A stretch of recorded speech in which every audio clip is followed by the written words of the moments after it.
दोस्तों स्वागत है आपका एक बार फिर। फ्रेंड, लास्ट वीडियो में हमने अगर हम बात करें तो निरपेक्ष गरीबी और सापेक्ष गरीबी को बहुत अच्छे से समझा, जिसको हम रिलेटिव पॉवर्टी और एब्सोल्यूट पॉवर्टी में जो हमने डिफरेंस को जो हमने समझा। अब जो है हम थोड़ा सा चीज़ों को बढ़ाएंगे और ये वीडियो बेसिकली अगर हम बात करें तो पीटी ओरिएंटेड थोड़ा ज़्यादा होगी। इसके आगे आप लिख लीजिएगा कि पीटी ओरिएंटेड थोड़ा ज़्यादा होगी, क्योंकि इसमें हम थोड़ा फैक्चुअल पे बात करेंगे और कहीं ना कहीं अगर मैं बात करूँ तो फैक्चुअल को लेके ज़्यादा यहाँ पे बात होगी। मेरी भारतीय अर्थशास्त्र की सीरीज चल रही है, मुझे नहीं पता ये मेरा कौन सा लेक्चर है, क्योंकि आईटी टीम वालों को पता होगा कि कौन सा लेक्चर डालना है।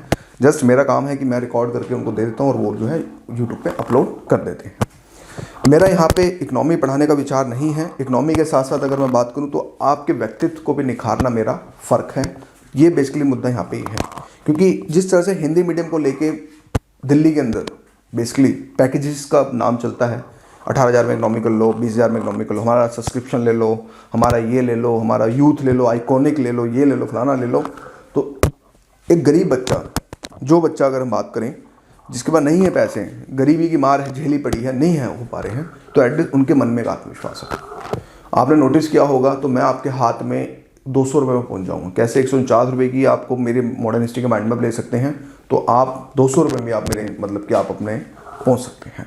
ठीक है, आज पढ़ेंगे गरीबी, पॉवर्टी, मॉस्फी के बाद थोड़ा समझेंगे कि क्या है, किस तरह से उस चीज़ को समझने की कोशिश करते हैं। चलिए फिर शुरू करते हैं। देखिए, वेरियस मतलब कि विशेष सर्कल और पॉवर्टी यानी कि गरीबी का दुष्चक्र, इस पे हो सकता है मेंस ओरिएंटेड थोड़ा सा कुछ आपको थोड़ा सा देखने को मिल जाए, लेकिन हम इस चीज़ को समझने की कोशिश करेंगे। और यहाँ पर आप इसको, ये मेरी बाय मिस्टेक हुआ है, इसको आप एनएसओ कर लेना। क्या कर लेना? इसको एनएसओ कर लेना। मैं बाद में बताऊँगा क्या है, ध्यान से समझना। देखो दोस्तों, गरीबी का दुष्चक्र, पहले स्टेटमेंट को समझते हैं, फिर मैं धीरे धीरे कराऊंगा। गरीबी अवसरों व विकल्पों से वंचित रखना है। एक स्वास्थ्य, सज्जकारी, स्वतंत्र, गरिमापूर्ण, समय सम्मानित जीवन जीने के लिए आवश्यक है। गरीबी के दुष्चक्र का सिद्धांत, इनके अनुसार गरीबी का कारण स्वयं गरीबी ही है, अर्थात एक देश गरीब है क्योंकि वह गरीब है। भारत में गरीबी का अनुमान लगाने के लिए एक तरह से NSO, national survey of organisation द्वारा शीर्ष गणना अनुपात यानी कि हेड काउंटेड विधि का जो है प्रयोग किया जाता है। और एससीआर विधि के अंतर्गत निर्धन लोगों की अनुमानित संख्या को कुल जनसंख्या के प्रतिशत के रूप में अभिव्यक्त किया जाता है। शीर्ष गणना अनुपात यानी एससीआर को निर्धन की अनुमानित संख्या बटे में कुल जनसंख्या गुणा में 100 को कर दिया जाता है। तो ये जो मैंने, देखो, एक देश इसलिए गरीब है क्योंकि वो गरीब है। ये एक स्टेटमेंट है, ये यूपीएससी को भी लेके, अगर चाहे तो मेंस में यहाँ से और एसए में चाहे तो एक क्वेश्चन जो है बेसिकली अगर बात करें तो जो है बेसिकली बन सकता है। एक तो ये बात क्लियर हो गई। दूसरा, हम गरीब इसलिए हैं क्योंकि हमारी सोच गरीब है। एक क्वेश्चन ये भी बन सकता है, हम गरीब इसलिए क्योंकि हमारी सोच गरीब है। मैंने आपको पहले भी बताया था कि हम लोग जो है रिस्क फैक्टर नहीं ले पाते। हर एक मिडिल क्लास आदमी वो ये चाहता है कि बस मैं अपने आप को बचा लूँ, मुझे ठीक ठाक गवर्नमेंट जॉब मिल जाए, या फिर मुझे एटलीस्ट एक जॉब तो ज़रूर मिल जाए, ताकि मैं अपने आने वाले टाइम की ज़िंदगी जो अच्छे से काट सकूँ। थोड़ा बहुत इधर उधर से भी, ऊपर से भी, under the table below the table भी कर लूँ। यही होता है लोगों के, देखो विचार तो यही होते हैं। लेकिन आपने इस चीज़ को ये समझना है कि आपने ये काम नहीं करने हैं।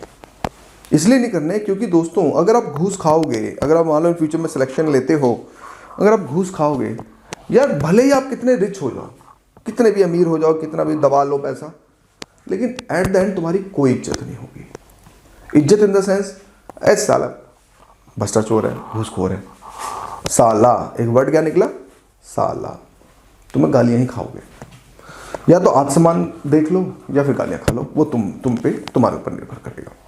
हमारे देश के अंदर जब हम घूस लेते हैं, मान लो किसी आदमी ने 100 रुपये की घूस लेके काम तो करा लिया, लेकिन वो 100 रुपये की घूस कम से कम हमारी इकोनॉमी पे 10,000 रुपये का इम्पैक्ट डालती है। ध्यान रखना, 100% मोर। ये भी फैक्ट याद रखना, अगर हम कोई किसी आदमी को 100 रुपये का घूस देते हैं ना, वो हमारी इकोनॉमी पे 10,000 रुपये का नेगेटिव इम्पैक्ट डालती है। क्यों? एक हम लोग, आपने देखा होगा, आप कैनेडियंस पीपल्स को देखो, ठीक है, मैं तो उनके साथ बात भी करिए, मैं रहा भी हूँ कुछ टाइम। आप कैनेडियन पीपल और इंडियन पीपल में यही एक फ़र्क देखने को मिलेगा कि वो लोग मोरालिटी इथिकली ज़्यादा चलते हैं। हमारे देश में ऐसा कम देखने को मिलता है। हालांकि कुछ बच्चे होंगे आज के समय नहीं, लेकिन मैक्सिमम केसेस में इथिकली तो तेल लगाने गया। समझे मेरी बात को? तो हम लोग अगर हम देखें उनके स्टैंडर्ड्स को समझें तो हमें यही समझ में आता है कि वो लोग इथिकली ज़्यादा हैं, वो रूल ऑफ लॉ को फॉलो करते हैं। अगर जहाँ पे रेड लाइट अगर आ जाए तो वो रोक देंगे, अगले हमारे इंडिया चल निकाल रात का 2 बजे कौन देखेगा, ये चीज़ें हमें जो है देखने को मिलती हैं। खैर ये अलग अलग बातें हैं। तो उस कंडीशन में दोस्तों गरीबी का जो दुष्चक्र होता है, एक हमारे ये यूपीएससी में एनएसओ जो है, अब मॉस्पी जो है अब इसको निकालती है, पीटी ओरिएंटेड है, इसमें कुछ खास नहीं है।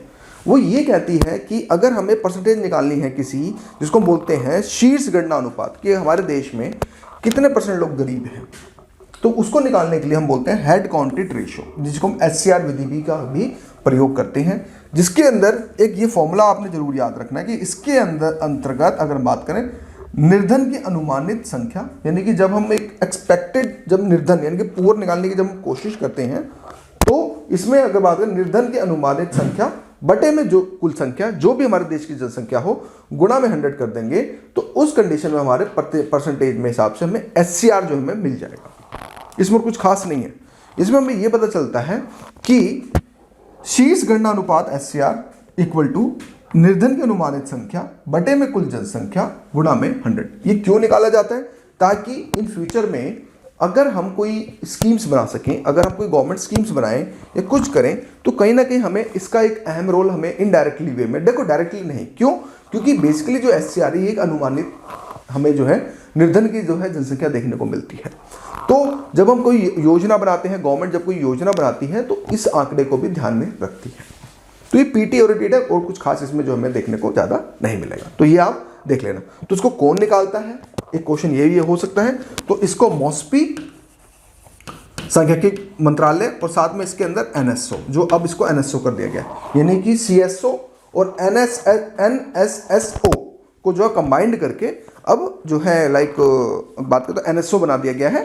तो इसको हम देखेंगे क्यों बनाया, किस तरह से बनाया, उसको भी हम थोड़ा विचार करेंगे। अब एक क्वेश्चन आता है दोस्तों, पॉवर्टी ट्रैप। ये थोड़ा सा समझना, वैसे फिगर को समझो, आप अपने फिगर में चाहो तो बना लेना। तो इसमें हमें यह पता चलता है कि पॉवर्टी ट्रैप आखिर गरीबी का दुष्चक्र होता क्या है, इस चीज को समझना। इस फिगर को बहुत अच्छे से एनालाइज करो, उस चीजों को समझो। देखो लो इनकम, पहले यहां से देखो, यहां से पकड़ो, लो income, low level of education and health care, low level of human capital, low productivity, low income. देखो कैसे ये चीज आपस में घूम रही है, नोटिस करो ये चीज कैसे घूम रही है, राइट? इसी की जैसे अगर भारत के परिप्रेक्ष्य में देखें, low economic growth, low income, low saving, low investment, low economic, यानी कि हमें यह पता चला कि कहीं ना कहीं ग्रोथ और डेवलपमेंट में हमें जो है हम एक ट्रैप में फंसे पड़े हैं। आखिर हमारे देश से गरीबी क्यों नहीं निकल रही? क्योंकि हम अभी तक एक ऐसे दुश्चर के अंदर फंसे पड़े हैं कि उसमें से निकलना बड़ा ही मुश्किल हमें जो है देखने को मिल रहा है। यानी कि मोटा मोटा अगर हम बात करें तो हमें ये देखने को मिल रहा है कि लो इनकम से जब देखो, जब किसी अब इसको ऐसे समझो, मान लो आप ही हो, आपका एक दोस्त है जिसकी सैलरी भाई मान लो गवर्नमेंट जॉब में लग गया है, मान लो उसका यूपीएससी में हो गया अच्छे से, मान लो रैंक कम आई, फिर भी उसको हम ये मान के चलते हैं उसको रेलवे अलॉटेड हो गया, ठीक है। तो जब हो गया तो उसकी इनकम, लेकिन तुम स्ट्रगल कर रहे हो, तुम एक प्राइवेट जॉब में लग गए हो, प्राइवेट जॉब में लग गए भाई, तुम्हारी सैलरी मान लो 20,000 रुपये महीना है। अब 20,000 रुपये महीना है तो ऐसा तो है नहीं कि तुम क्या नाम है मर्सिडीज खरीद के ले आओगे या फिर तुम एक मकान ले लोगे दिल्ली के अंदर। औकात से तो बाहर बात हो रही है ना इस समय। तो जब औकात से बाहर बात हो रही है तो यानी कि कुल मिला के ये हुआ कि लो इनकम हुई। तो जब लो इनकम होगी तो तुम्हारे बच्चे तो ऐसा है तो है नहीं कि दिल्ली पब्लिक स्कूल में जहाँ पे 10,000 रुपये फीस है मंथली वो पढ़ पाओगे, नहीं। अब पूरा मतलब कि गवर्नमेंट स्कूल्स में डालोगे, यही होगा। Low level of education, health care का मतलब भाई खुदा ना खास्ता कोई बात हो जाए तो आपको सरकारी हॉस्पिटल में ही जाना पड़ेगा, प्राइवेट में जा नहीं पाओगे। क्यों? क्योंकि भाई जो हेल्थ केयर है वो थोड़ा सा मुश्किल है, राइट। फिर low level of human capital, तो जब चीज़ें जब एजुकेशन जब लो जाएगी, जब एजुकेशन ही लो हो जाएगी, मतलब जब आपको ठीक ठाक एजुकेशन ही नहीं मिल पाएगी तो फिर क्या होगा? जो आप हो सकता था आप में इतनी कैपेसिटी थी, यानी आपके बेटों में या बेटियों में इतनी कैपेसिटी थी कि वो साइंटिस्ट बन जाएं, डॉक्टर्स बन जाएं, इंजीनियर बन जाएं, लेकिन क्या हुआ? चीज़ें गड़बड़ा गई। गड़बड़ा इसलिए गई क्योंकि भाई वो नॉर्मल एजुकेशन ले पाए, फिर उन्होंने छोटी मोटी एजुकेशन पे पकड़ लिया और छोटा मोटा कोर्स कर लिया।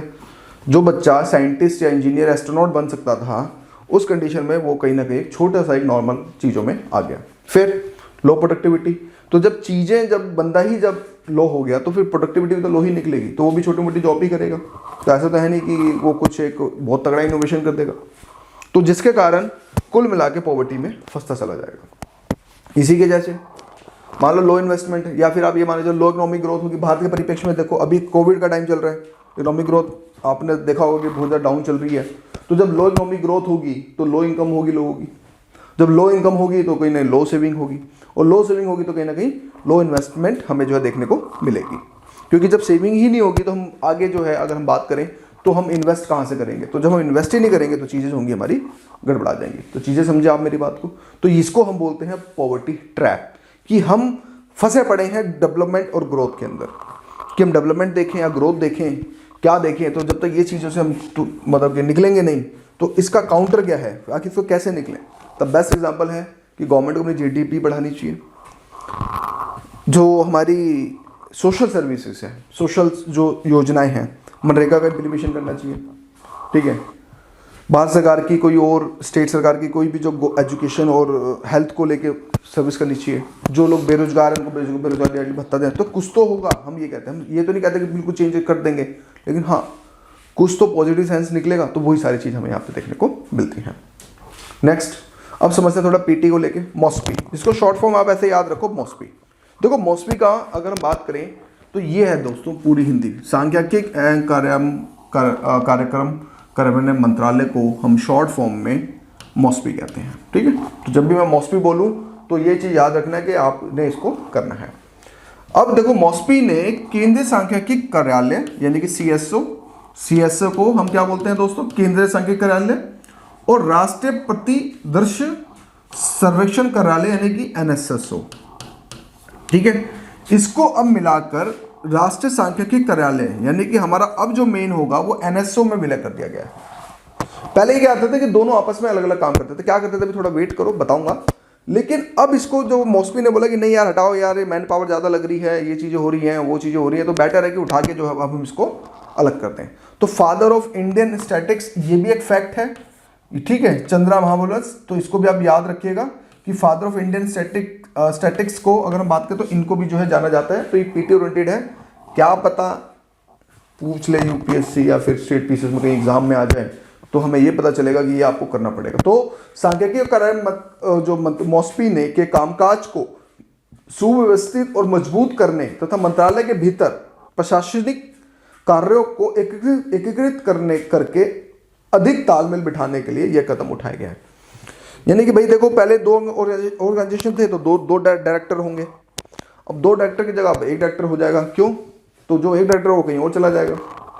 तो भाई कहीं ना कहीं अगर बात करें तो हमारी अगर अपव्यय, जो याद करो जब मैंने आपको अपव्यय बताया था, तो अपव्यय की एक मतलब चीज़ें जो होंगी कम होंगी, ठीक है। तो जिसके कारण अब इसको जो है एक कर दिया गया, यानी कि कुल मिला के अब हमें चीज़ों को जो है बिल्कुल यहाँ से मिला के अब हमें जो है यहाँ पे एक कर दिया गया है, ठीक है। और कुछ खास नहीं है इसमें।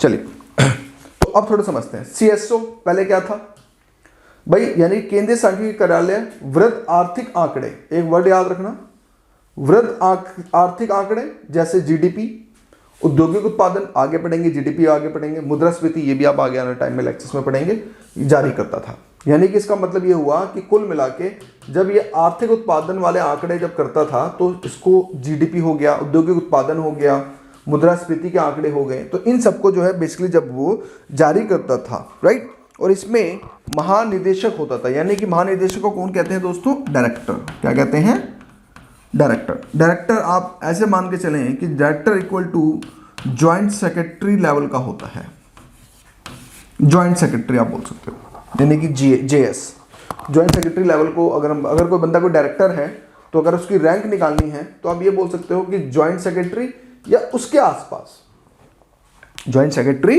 या उसके आसपास, लेकिन अंडर सेक्रेटरी से बड़ा, अंडर सेक्रेटरी से बढ़कर भी समझाऊंगा कि क्या होता है, किस तरह से होता है, किस तरह से काम करता है, ठीक है। फिर एनएसएसओ राष्ट्रीय प्रतिदर्श सर्वेक्षण कार्यालय, बाप रे नाम भी इतना टफ है कि दिमाग खराब हो जाए। तो एनएसएसओ ये स्वास्थ्य, शिक्षा, घरेलू खर्च, सामाजिक और आर्थिक सूचकांक से जुड़ी रिपोर्ट पेश करता और सर्वेक्षण करता था। यानी कुल मिला के हमें यह पता चल गया कि कहीं ना कहीं पहले जो ऊपर वाला था CSO था वो मोटे मोटे आंकड़े निकालता था, लेकिन ये जो है ये कहीं ना कहीं स्वास्थ्य, शिक्षा, घरेलू खर्च, सामाजिक और आर्थिक मतलब सूचकांक ये सब निकालते हैं। मतलब कहने का मतलब ये है कि छोटे मोटे जो आंकड़े होते थे, जो मोटे मोटे बड़े बड़े आंकड़े तो ये निकाल लेता था, लेकिन जो सोशल सर्विस टाइप के जो आंकड़े थे वो कहीं ना कहीं NSO निकालता था। और NSO और CSO को, और इसका भी जो डायरेक्टर भी होता था, तो अब इसको NSO और CSO को स्वतंत्र रूप से काम कर रहे थे। पहले ये आपस में एक दूसरे से स्वतंत्र होते थे कि उसके आंकड़े कुछ अलग होते थे, उसके आंकड़े कुछ अलग होते थे। एट द एंड ये मॉस्पी के अंडर काम करते थे। जब दूसरों के आंकड़े इधर उधर होते थे तो मॉस्पी बात आती थी।